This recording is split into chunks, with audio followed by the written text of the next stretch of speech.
WNST, Towson, Baltimore, and Baltimore Positive. We are positively into what now feels like a short week after a very, very late night on Sunday night. Close football game, could have gone either way. Sort of sounds like every week. Luke Jones joins us now. He's all of his Ravens training camp reports and everything going on in Owings Mills, brought to you by our friends at Royal Farms. Real fresh, real fast. Didn't happen fast, and it wasn't the freshest football, I'd say, but a victory is a victory. There are no style points, and certainly the Ravens won't be getting any on Sunday night. Yeah, I think you'd like to see some style points at some point. If I'm being totally honest, I'm not going to lie to you, Nestor. As I was sitting in the press box after the game, getting the sound up, which you can hear, of course, on AM 1570 at BaltimorePositive.com. I came across the locker room video of John Harbaugh addressing the team, and the quote that he said just made me feel a lot better, because he started talking about they won, they got the win, they continue to chase perfection, but they're winning in the process. But the quote that really resonated with me after watching whatever that was on Sunday night was, "We're winning. I don't know exactly what that was. I don't know how to describe it exactly. It really doesn't matter. We won." And he's right. And I look at the performance, and we need to begin with the defense, because as much as we've talked all year about Lamar Jackson putting on the superhero cape, he didn't even play last week.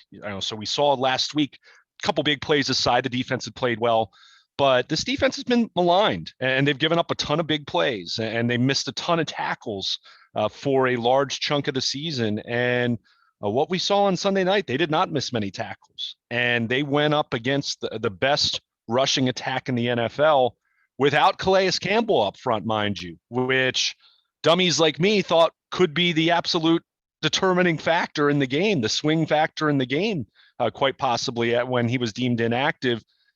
And they completely shut down Nick Chubb and Kareem Hunt and a Browns rushing attack that was first in the league and averaging just under 160 yards per game. Impressive work. But it really does speak to just the latest way that this team found a way to win a football game, to play great defense. And then on top of that, and I'm going to give you one of those stats that sounds arbitrary, but then you let it marinate as far as what these numbers actually sound like.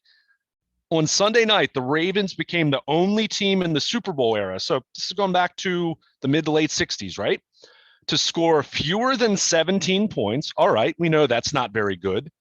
To have fewer than 325 total yards, we know that's not very good. To throw at least 4 more interceptions than their opponent, we know that's terrible, and still win the game. Teams were 0, 275, and 1 in the Super Bowl era when they fulfilled those requirements. And to just add that to the list of a 66-yard field goal in Detroit and what Lamar did against Indianapolis. Hang on a second. Let's go through those again. Let's just pretend we're having coffee today, and I missed the game. Okay, I missed the game. Let's try this the hard way. I missed the game. Hey, Luke, give me some four interceptions. He threw 4 interceptions, right? What else happened now? Yeah, they scored fewer than 17 points. They had fewer than 325 total yards. They threw at least 4 more interceptions than their opponent. So that means you threw at least 4 interceptions. Well, those requirements, those that would be 275 and 1 or whatever that was. Those are the stipulations that basically guarantee and did guarantee up until Sunday night that you lose a football game in the Super Bowl era. So, those sound arbitrary when you just kind of look at it. And I didn't look that up myself, to be clear. That was credit stats for that. I'm not looking that up at 3 a.m. After, what was a real grind of a football game. But it just speaks once again to this team's ability, regardless of how ugly or unconventional or at times just plain bad it's looked, they find ways to win football games. And I don't know how you continue to quantify that or to use that in terms of trying to be predictive as far as what happens the rest of the year. You and I have talked about this so much, and now they're in the midst of this final stretch against tough opponents, or at least opponents that are 500 or better. But they keep finding ways to do it. And, we can chalk it up to some in-game good fortune, and there's some of that, but they also find ways to win. And the other thing is they're hanging around and surviving in these games and waiting for, basically wait out your opponent to do something dumb. And let's face it, the Browns did plenty of bad. Maybe the best compliment you can kind of use to sum up the night was the Ravens weren't the Browns, because think about what I just said, those stats that I just mentioned. The Browns were the team that were on the losing end when they intercepted 4 passes and they held a team to fewer than 17 Well, let's points. talk about what went wrong for the Browns. Like they missed a field goal early that there you go. Just right off the bat took points off the board. Off the 4 turnovers, whatever the next possession was in each case, and turnovers that lead to points and all of that.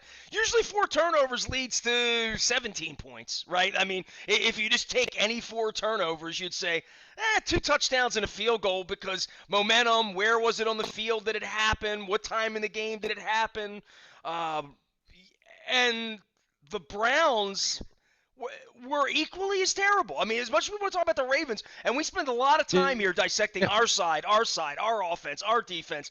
Boy, the Browns don't look like a playoff team. That's for sure.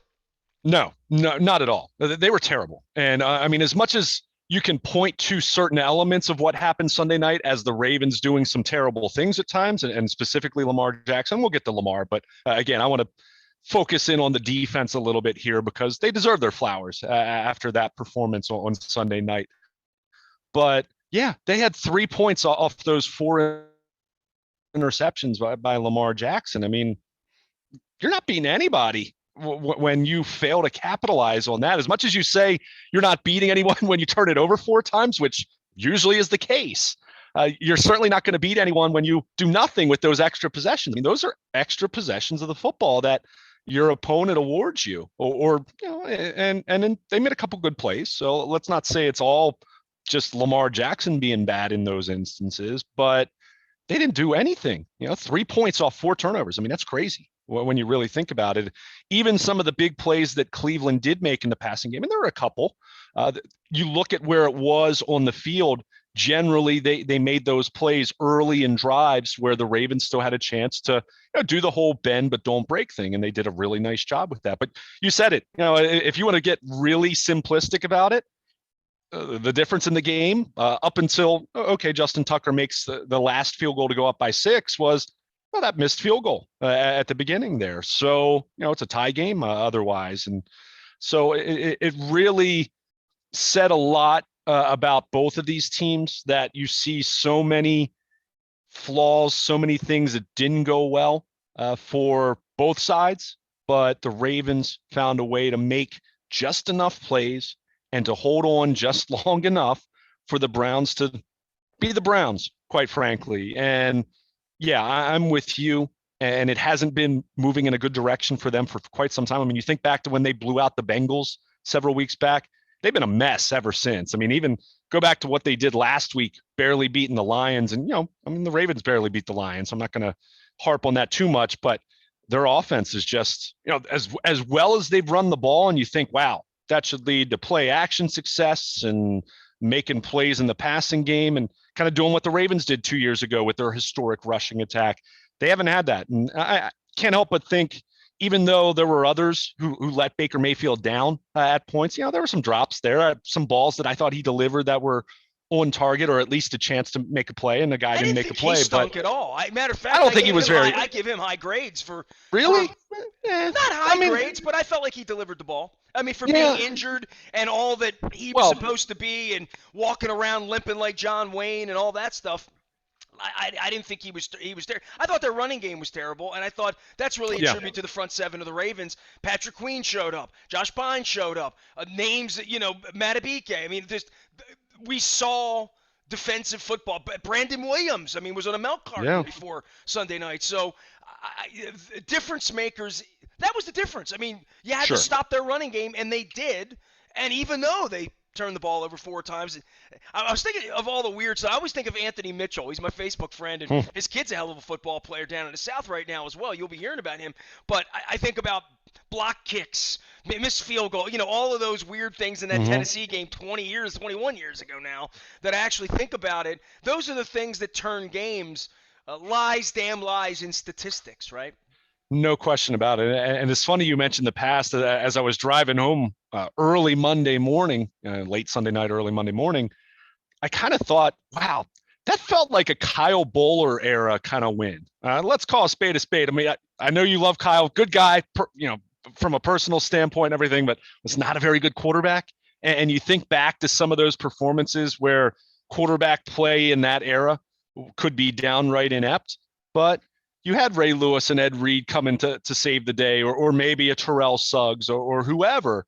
But I mean, you just said it begins and ends with the idea that they held Nick Chubb to 16 yards on 8 carries. They held Kareem Hunt to 20 yards on 7 carries. I mean, you not just contain. It would have been one thing if the Ravens held the Browns to 95 rushing yards or 105 rushing yards.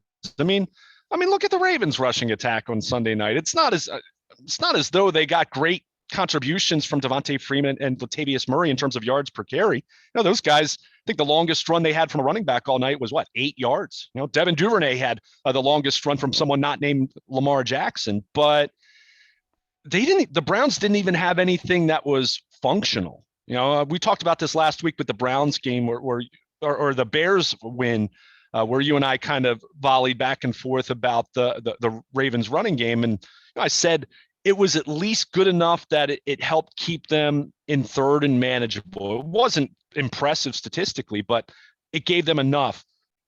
The Browns rushing attack gave them nothing.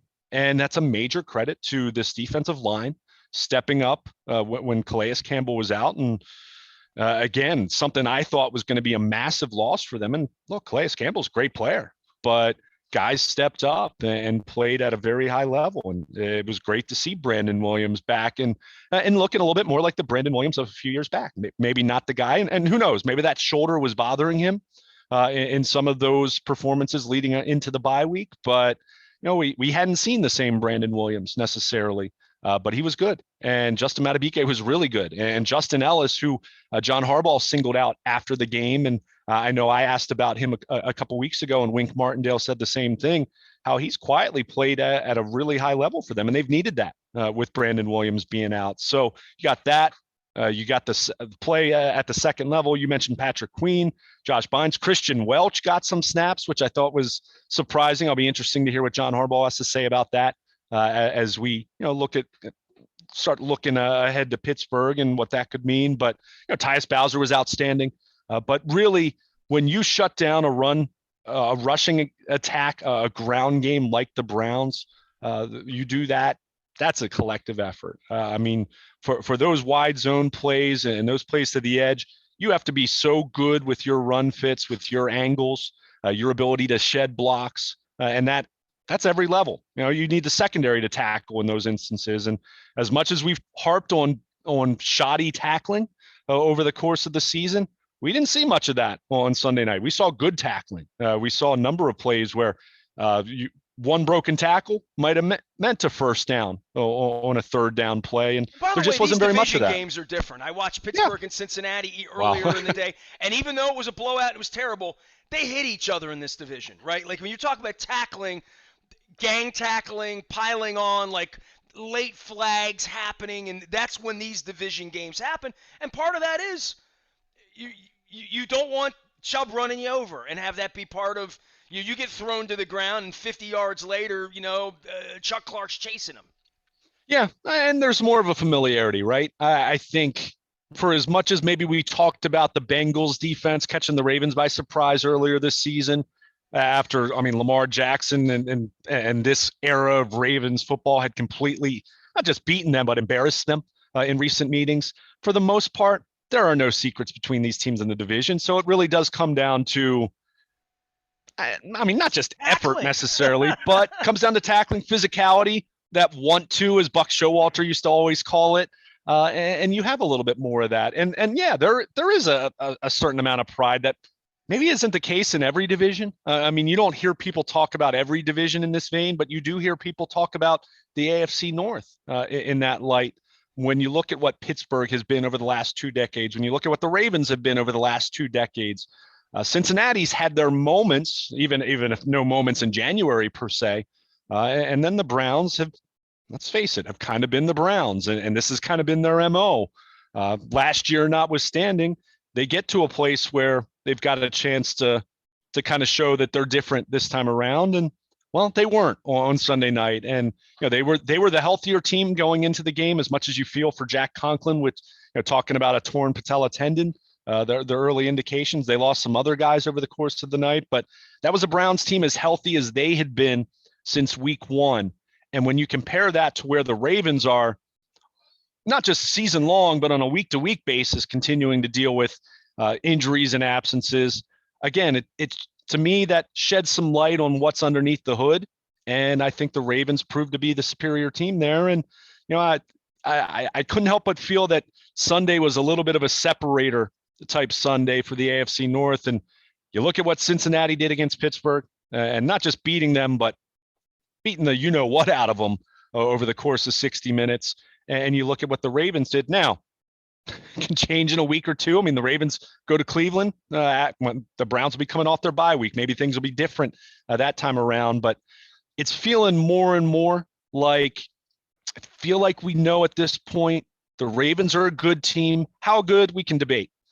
I think at this point, Cincinnati, while they're certainly inexperienced and hasn't necessarily shown up every week, it's hard to argue with the record and say, hey, give them credit. The Bengals are looking like they're a legitimate playoff caliber contender.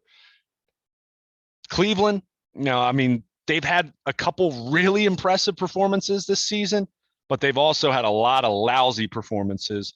And, you kind of put Pittsburgh into that same group. Even the Steelers got on that winning streak, but still didn't look great every week. So, to me, the cream is starting to rise to the top. Now, that does not mean the Browns and the Steelers will not knock off the Bengals and the Ravens and a couple different possibilities there, but it's really feeling more and more like the Ravens and the Bengals, and that just makes you look ahead to that day after Christmas, the rematch in Cincinnati, and how potentially huge that game could be.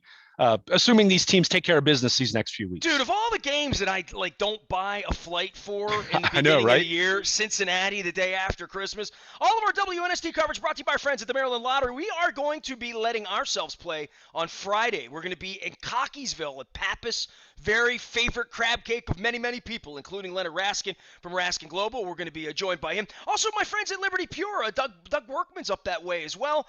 If your water's not good, well water, want to find out about your water, you need a plumber. If you just need a plumber, our friends at Liberty Pure Solutions can solve that problem for you. Now, on Friday up at Pappas, going to be joined by Mike Bordick. Going to talk some baseball with him. Also, Leonard Raskin will be with us talking some money, and he gave me some cool advice. We had a great conversation about renting versus owning last week. And Jim Reese from Offutt Kerman, great buddy of mine. I saw him pop up on Triple D the other night with Guy Fieri downtown. So Jim Reese is going to join us on Friday. It is the Maryland Crab Cake Tour presented by the Maryland Lottery. Let yourself play. And I would be remiss if I did not give a ton of love to our friends at Wise Markets this week.